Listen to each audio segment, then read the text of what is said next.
কথায় বলে না যে মামার হলে ভাগ্নে নেয় কিনা জানি না, তবে ভাগ্নে নিয়েছে। আমার বড় মামার বাড়ির উঠোনে এই সুন্দর কালারের বড় একটা গোলাপ গাছ আছে, তাতে প্রচুর ফুল ফোটে। বড় মামা যখন বেঁচে ছিলেন মামাকে বলে ভগুদাকে দিয়ে দুটো ডাল কেটে এনে কাটোয়া বাড়িতে লাগিয়েছিলাম, কিন্তু দুঃখের বিষয় একটাও ডাল হয়নি। আমার সে কথা মনেই ছিল। এবার আবার নবানে গিয়ে ভগুদাকে দিয়ে দুটো ডাল এনে আবার বসিয়ে দিয়েছি। বলেছিলাম ফুল ফুটলে তোমাদের বলবো, কিন্তু নতুন ফুল ফুটলে তোমাদের দেখাতে পারিনি। তখন তো কাটোয়ায় ছিলাম এক মাস। যাওয়ার আগে কিন্তু গাছগুলোতে প্রচুর কুঁড়ি দেখে গেছি। আমাদের কালুটাকে তো রাস্তার কুকুরগুলো যখন তাড়া করলো না, এই বাগানেই তো লুকিয়েছিল, গাছটার উপরে পড়ে গিয়ে দুমড়ে মুচড়ে গেছিল।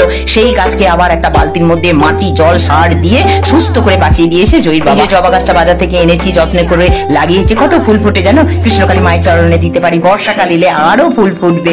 আর আমি যে কষ্ট করে ফুলগুলো লাগিয়েছি সব তো ভগবানের উদ্দেশ্যে। মানুষজন সে কথা কি বোঝে গো, টুক করে এসে আমার পরিশ্রমের ফলগুলো নিয়ে চলে যায়। তবে এবার বাড়ি যাব, গাছে যদি ফুল চুরি করে তারা যেন এই কথা মনে রাখে, এটা ভগবানের উদ্দেশ্যে লাগানো।